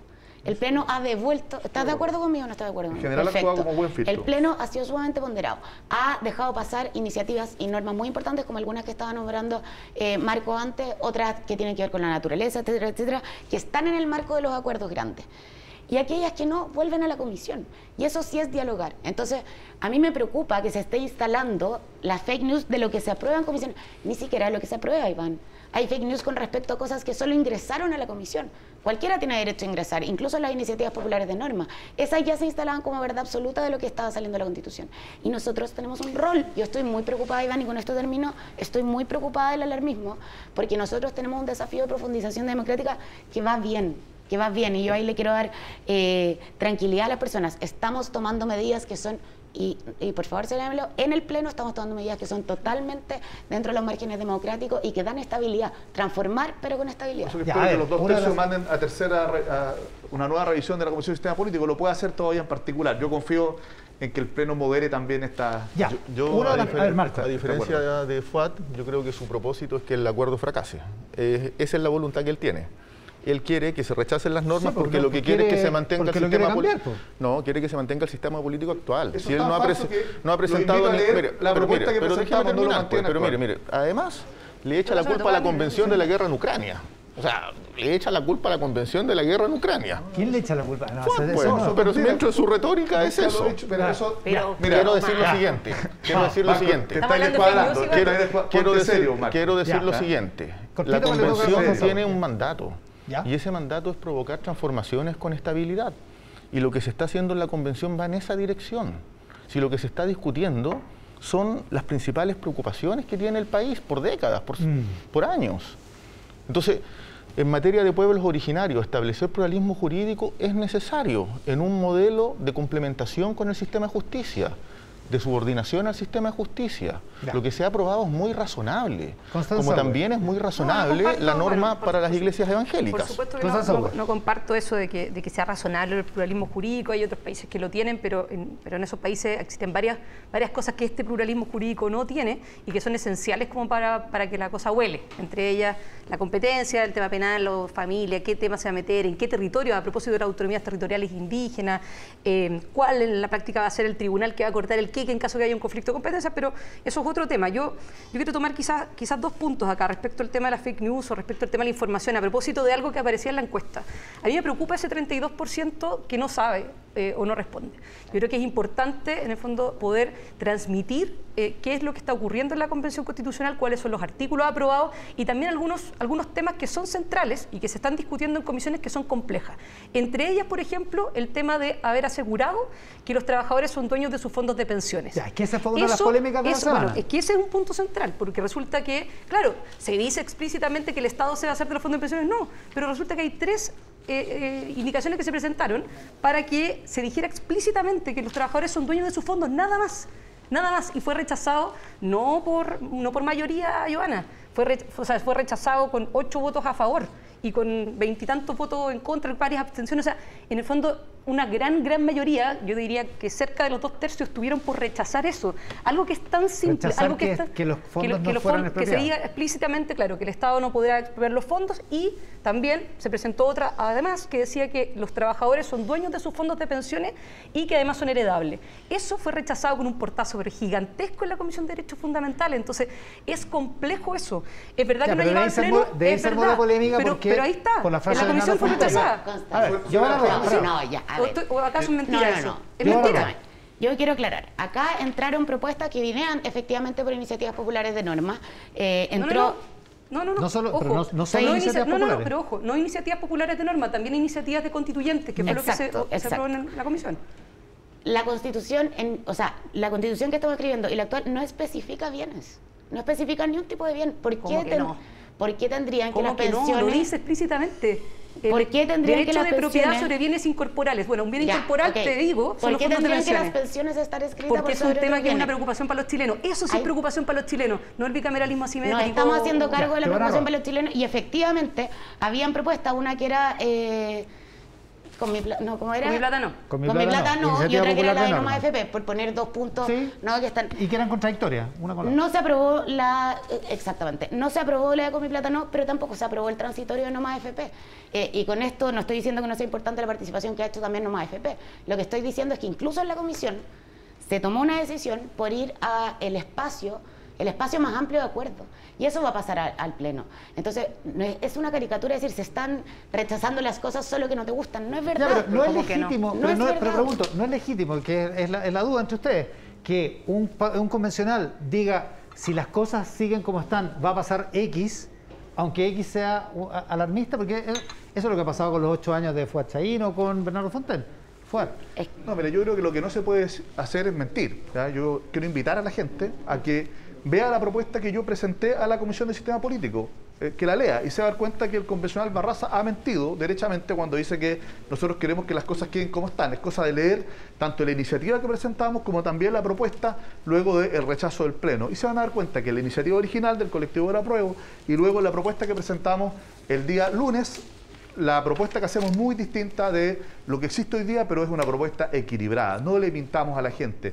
Tampoco incentivemos, ¿no es cierto?, que de repente sea la violencia simbólica o política la que nos empieza a ganar la batalla. Yo creo que muchas veces el que alza la voz para poder tener un punto de vista diferente respecto de lo que opina la mayoría es permanentemente descalificado. Creo que eso no puede ocurrir, porque los climas también son importantes para poder lograr los acuerdos. Y yo creo que hay visiones distintas desde el punto de vista ideológico incluso respecto de cómo regular ciertos derechos sociales como la salud, la educación, la seguridad social. Bueno, hagamos ese debate y hagámoslo sin caricatura, hagámoslo de cara al Pleno, de cara a la ciudadanía, y yo creo que en definitiva empezar a descalificarse ex ante que lleguen estos temas al Pleno no es un buen camino, pero tampoco reneguemos una mirada que está en el Pleno, que es legítima, que hay que discutirla, pero que está, que justamente de que los ahorros de los cotizantes, la mayoría legítimamente cree que no tienen que ser de su propiedad, y esa es una discusión que tenemos que dar sin complejo, digamos, y que quienes lo defienden con esa fuerza y quienes defendemos un sistema mixto también podemos defender un sistema mixto, pero sin descalificarnos a priori. Marcos Barraza, que ya se le pasaron los estornudos. Dos ideas, sí, tuve dos, me faltó el último. No, dos ideas. A mí me parece que decir que se descalifica las ideas en la Convención Constituyente no es correcto. O sea, si hay un debate muy amplio, no hay censura. O sea, los puntos de vista pueden ser de mayoría o de minoría, pero la posibilidad de expresarlos, de debatirlos, es cuestión de mirar los plenos nomás y mirar las comisiones. Hay un debate profuso de ideas, de intercambio, de deliberación, y que al final del día hay que votar. Y en la votación se expresan mayorías y minorías. Y ese es el ejercicio de la democracia. O sea, no es otra cosa. En segundo lugar, yo creo que el debate sobre pensiones no remite, como se ha dicho, al problema de expropiación o no de los fondos. Creo que el debate es más profundo. No, por supuesto que es más Sí, profundo. Entonces, Pero en principio, centrar la ¿usted discusión... está de acuerdo con que no deberían expropiarse? No, pues, o sea, a mí lo que me parece es que el debate de fondo, y yo voy a dar mi opinión... ¿Podría profusa, incluir también la posibilidad de expropiarlo? No. Lo que yo creo es que hay que construir un sistema de pensiones con base en la solidaridad, en el tripartismo, en la administración pública, que son los estándares del convenio de la OIT en materia de seguridad social. Yo creo que los países que han transitado correctamente en materia de pensiones, con pensiones más dignas, con tasas de reemplazo consistentes con la calidad de vida, son aquellos que tienen estándares de solidaridad en las políticas públicas, no lucro. Y aquí las AFP lucran. Sí, no hay que olvidar Ya, que... pero ahí sí que el debate se nos va para otro lado. No, pero hay que decirlo. O sea, Si no estaba preguntando por la expropiación. Sí, pero es que el problema no es de la expropiación. Si las AFP hoy día tienen un 20% de utilidades como industria y los cotizantes un 5%, eso es expresión de lucro. Lucro con los recursos de las personas. Ya, Marcos Barraza, Constanza V, Fuad Chaín, Giovanna Roa, muchísimas gracias por estar con nosotros. Gracias por la pasión que además les ponen no solo al trabajo que están haciendo todos los días, sino que además el domingo tienen que venir al programa. Así que se los agradezco mucho. Que les vaya muy bien. Suerte en el trabajo de la semana. Déjenme comentarles una cosa que me hace llegar la gente de Activa Research, de la encuesta Pulso Ciudadano, que hemos dado a conocer en esta mañana, y frente al comentario que hizo el convencional Marcos Barraza, que descalificó a las encuestas. La gente de Activa quiere puntualizar que fueron la primera encuesta en que pronosticó el 80-20 en el plebiscito de la nueva Constitución. También pronosticaron correctamente el resultado presidencial y aclarar que la encuesta se realiza con recursos propios, o sea, de la propia empresa, y no responde a interés de ningún grupo. Es el comentario que nos hace llegar la gente de Activa Research. Hay preocupación por lo que pasó en Contulmo, en la zona del lago Lanalhue. Una vez más la violencia que en este caso llega a 16 casas quemadas. Conversamos con el gobernador del Biobío, Rodrigo Díaz, que ya está con nosotros. ¿Cómo está, gobernador? Buenos días. Buenas tardes a esta altura ya. Buenas tardes, Iván. Un saludo afectuoso para usted y a todos quienes escuchan y ven Mesa Central. La situación es tensa, preocupante. El grado de violencia que ocurrió la noche del viernes y la mañana de la madrugada del día sábado fue muy brutal. Hay 16 cabañas quemadas, 13 de ellas corresponden a segunda vivienda, 3 corresponden a personas, a pobres trabajadores que viven en esa zona, quienes fueron amedrentados a golpes, con disparos en su entorno y perdieron todo lo que tenían. Es una situación que además tiende a normalizarse en la zona. Es realmente muy, muy preocupante. Es muy complicado, Rodrigo, porque además esto tiene que ver con una reivindicación del grupo Resistencia Mapuche Lafkenche, que está reclamando por la condena a 8 de sus militantes en una toma de un camping que terminó con el dueño del camping asesinado hace algunos años, y que también motivó la protesta que hubo contra el subsecretario Monsalve a mediados de la semana. Es decir, es un grupo que está extremadamente activo ahí, ¿no? Mire, yo estoy convencido que hay gente que quiere hacer fracasar el intento de diálogo que está impulsando el gobierno. Y por si la gente no lo sabe, quienes nos están viendo o escuchando, las personas hacían referencia al asesinato a golpes, a palos, a un adulto mayor en el Valle de Licura. De eso es lo que están hablando. Ahí no hay un asesinato ni hay prisiones políticas, ahí hay hay un juicio con resultado de condena para quienes fueron encontrados responsables de matar a palos a una persona, a un adulto mayor. Claro. Entonces, claro, esta gente está radicalizando la posición, intentando que fracase todo intento de diálogo. O sea, Eso es lo que está pasando. Usted dice no hay ninguna motivación política en el crimen que da origen a todo este conflicto, hasta esta parte del conflicto, digamos. Mire, lo que yo digo es que presos políticos no existen. Lo que hay son personas condenadas por delitos. Y eso es importante decirlo, porque de repente tendemos, quienes nos dedicamos a la política, a asumir consignas de terceros porque se instalan, se repiten. La verdad es que hay criminales que asesinaron a palos, mataron a una persona, a un adulto mayor, a un viejito. Y esas personas son las que han estado radicalizando la situación y tratando de impedir este intento de diálogo que ha empezado a realizar el gobierno. Yo, Iván, no pertenezco al gobierno. No represento al gobierno del presidente Boric, represento a los habitantes de la región y valoro que se persevere en el diálogo, pero a la vez pido y exijo a nombre de los habitantes que se nos garantice esa seguridad. Son dos cosas que queremos las personas que vivimos en el territorio, y lejos de las consignas que estén planteando terceras personas. seguridad y diálogo para resolver los problemas de fondo, porque estamos en una condición donde hay demasiadas personas que han sido heridas y muertas. Ya no se está hablando de máquinas quemadas o de casas, sino de heridos y muertos. Sí, pues, seres humanos. Oiga, el subsecretario Monsalve dijo esta mañana que no se puede dialogar con estas personas, que no se puede dialogar sobre la base de amenaza y de violencia. Sí, yo entiendo eso y tiendo a respaldar esa posición del gobierno. Ahora, si miro lo que está pasando en la guerra entre Rusia y Ucrania, veo que las personas dialogan igual, que hay negociaciones que se han instalado en los países aledaños, porque no existe posibilidad de resolver algo sin negociar. Mire, yo estoy leyendo en este minuto este libro del presidente Santos, se llama La batalla por la paz. Y es un diálogo de varias décadas, de 2 décadas a lo menos, para lograr la paz en Colombia, para desarticular los movimientos guerrilleros que ahí existen. Siempre se va a necesitar diálogo. Perdone que sea eminentemente práctico y me aleje de la discusión política nacional llena de consignas y de juicios duros. Creo que hay que dialogar con todo aquel que se acerque a dialogar, y yo le pido al gobierno que persevere en esa medida. Pero también le exijo al gobierno de Chile que nos brinde a las personas de la región del Biobío, en la provincia de Arauco, en la zona de la cordillera del Alto Biobío y también en las regiones de Araucanía, de los lagos y de los ríos, que nos brinden seguridad, porque no podemos vivir ahí. Y que empecemos a innovar también en las soluciones, porque cuando converso con el señor Fuente Alba, dirigente de las personas que han sido atacadas, cuando converso con Solange Echepare, cuando converso con distintas personas, me dicen, ¿sabes qué? Queremos irnos de ahí, tenemos susto por nuestra vida. Y también me pasa conversando con distintas autoridades políticas y ancestrales que viven en el territorio, que nos dicen, necesitamos que se cambien las cosas que están haciendo, porque el gobierno de Chile, a través de la CONADI, no ha dado respuesta satisfactoria ni a las personas que provienen de la etnia mapuche, ni tampoco a las personas que han sido víctimas de acciones de violencia, mapuches y no mapuches. O sea, tampoco es una opción volver al estado de emergencia, por ejemplo. Mire, René Muñoz, de la Asociación de Contratistas Forestales, nos decía que con estado de emergencia en la región tuvimos 25 atentados.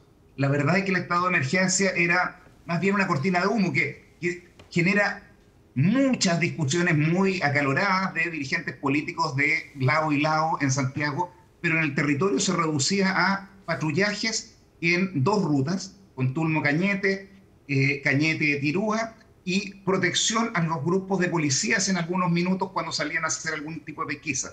Yo transité entre Contulmo y Cañete y no vi un militar, ni un marino, no vi a nadie. Oiga, en el ánimo del diálogo, ¿cómo hay que entender o cómo administrar más bien un ultimátum que hace el grupo Resistencia Mapuche Lafkenche en su comunicado ayer, donde reivindica todo esto, hace una crítica muy fuerte al gobierno en términos de su desconocimiento del conflicto territorial, y exige y le da 48 horas al gobierno para que el gobierno ordene a sus abogados, que son parte de la persecución a los presos políticos mapuche, así dice la declaración, no presentarse a litigar en los alegatos del recurso de nulidad que se discutirá este lunes 4 de abril en la Corte Suprema, que precisamente está relacionado con esta causa que veíamos del asesinato a palos de este adulto mayor, que estaba defendiendo su camping, a propósito de que se lo tomaran. Además, exige retirar las querellas relacionadas a causas mapuche y trasladar a los centros de educación y trabajo a dichas personas, lo que ellos llaman presos políticos mapuche. ¿Cómo entender, cómo administrar un ultimátum como este en este contexto? Mire, lo primero, yo rechazo desde la primera a la última letra ese comunicado que ha sacado este grupo. Este grupo lo que incurrió hace unos días atrás fue un acto de terrorismo de pe a pa, perfecto. Mucha violencia, intención de tener publicidad, generar miedo en quienes viven en el territorio, son elementos constitutivos del terrorismo. Yo rechazo de la A a la Z esa declaración que han sacado, y le pido al gobierno que no haga tal de hacer caso en lo que ahí se está planteando. Sería realmente la peor señal, una muestra de debilidad tremenda del gobierno, que dejara de pleitear, porque lo que se han cometido son delitos comunes, y esos delitos comunes deben tener sanción en los tribunales. Mire, nosotros no tenemos tribunales represivos, tenemos más bien un exceso de garantismo en el Poder Judicial, en mi modesta opinión. Entonces, malamente podemos estar comulgando con ruedas de carreta como están señalando estas personas. Si el subsecretario ha dicho algunos minutos, hace un par de horas atrás, ha dicho que esta materia no las van a tomar en serio, yo respaldo esa acción del subsecretario Monsalve. Rodrigo, usted dice que como gobernador regional no es parte del gobierno, sino que usted es el representante de los ciudadanos del Biobío. En esa medida, ¿qué le parece la conducta que ha tenido el gobierno y lo que aparentemente es una dilación de la delegada presidencial Daniela Dresner en salir a condenar ayer, salir con una declaración respecto de este atentado en Contulmo? Ella salió diciendo después que habían estado trabajando todo el día con el alcalde de la comuna, en fin, con las personas afectadas, pero no hizo mención a lo que se demoró en la condena por este asunto. Y yo creo que ha sido un profundo error no haber estado presente antes. Se demoraron 19 horas en decir que estaban en desacuerdo con esto. Habría bastado un tuit hecho en tanto se sabe esto para manifestar una posición de rechazo y de respaldo a las víctimas. Creo que ahí han cometido un error. Y cuando yo reviso el video que se sacó 19 horas después de los hechos, veo que hay falta de empatía con las víctimas. Quiero ser bien correcto en esto. Falta de empatía. Es un discurso con varias generalidades, todas políticamente correctas, pero la verdad que hay que estar en los zapatos de las personas. Hay que hablar con los alcaldes, por cierto, pero hay que comunicarse con las personas que han sido violentadas y hay que tener presencia física, no solo de la delegada, porque también existe un delegado provincial en la provincia de Arauco que pareciera ser virtual. Entonces, como le digo, yo respaldo que el gobierno quiera dialogar, lo respaldo absolutamente y voy a estar siempre colaborando en eso. Respaldo también que la exigencia que hace la ciudadanía de pedir seguridad, la ciudadanía, los alcaldes, los dirigentes mapuches, realmente también están pidiendo seguridad. Ahí creo que hay una brecha del gobierno y en comunicaciones yo le pido al gobierno que tenga empatía con las víctimas y eso significa hablar con las personas y apersonarse en el territorio. Trabajé varios años en el Ministerio del Interior y sé de lo que estoy hablando. El gobernador regional del Biobío, Rodrigo Díaz, con los problemas que hemos visto en estas últimas semanas en la provincia de Arauco y también en el Alto Biobío. Gobernador, muchísimas gracias por la gentileza de esta entrevista. Muy buenas tardes. Gracias, Iván, a usted por poner nuestros temas a conocimiento nacional. De verdad se lo agradezco a usted y a Canal 13. Muchas gracias.